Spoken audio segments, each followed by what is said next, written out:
ఏ హామీలైతే అసాధ్యమైనవో, అసాధ్యము ఇప్పట్లో చేయలేమని వాళ్లే సన్నాయి నొక్కులు నొక్కుతున్నారు ఈరోజు అధికారం లేకొచ్చిన వాళ్ళు వచ్చి నెల తిరక్కముందే.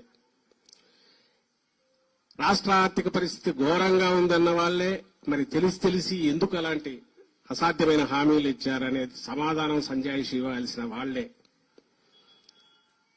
అసాధ్యమైన హామీలు ఇచ్చి ప్రజలను 14లో ఎట్లా మోసం చేశారో మళ్లీ అదే రకంగా మోసం చేసే రీతిగా మరోసారి దానికి అప్పుడే శ్రీకారం చుట్టారని నెల తిరక్క ముందే అర్థమవుతోంది. నిన్ననే చంద్రబాబు నాయుడు గారు మాట్లాడుతూ ఈరోజు చూశాం పత్రికల్లో, ఇంత ఖాళీ అవుతుంది అనుకోలేదు ఖజానా అంటున్నారు. అన్ని ఇప్పుడే కావాలని అందరూ ఆశపడుతున్నారు, మరి కష్టమయ్యేట్టుందని చెప్తున్నారు. మరి 6 నెలల ముందు కూడా ఆయనకు తెలుసు ఇదే సంగతి.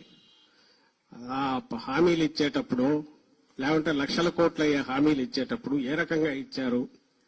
ఇదే హామీల్లో ఒక 10% ఇచ్చినా జగన్మోహన్ రెడ్డి గారు సరిపోయేది కదా అని అనేవాళ్లు కూడా ఉంటారు. సరే, అలా ఇచ్చి మోసం చేయడము, ఒకసారి మోసపోయాక మళ్లీ మోసానికి శ్రీకారం చుట్టడము, ప్రజలను భ్రమలో ఉంచడం, అది ఆయనకు చెల్లింది. ఇప్పుడు వచ్చి మళ్లీ అప్పుడే ఖజానా బాగాలేదు కాబట్టి కష్టం అంటున్నారు. ఇది చూస్తున్నాం.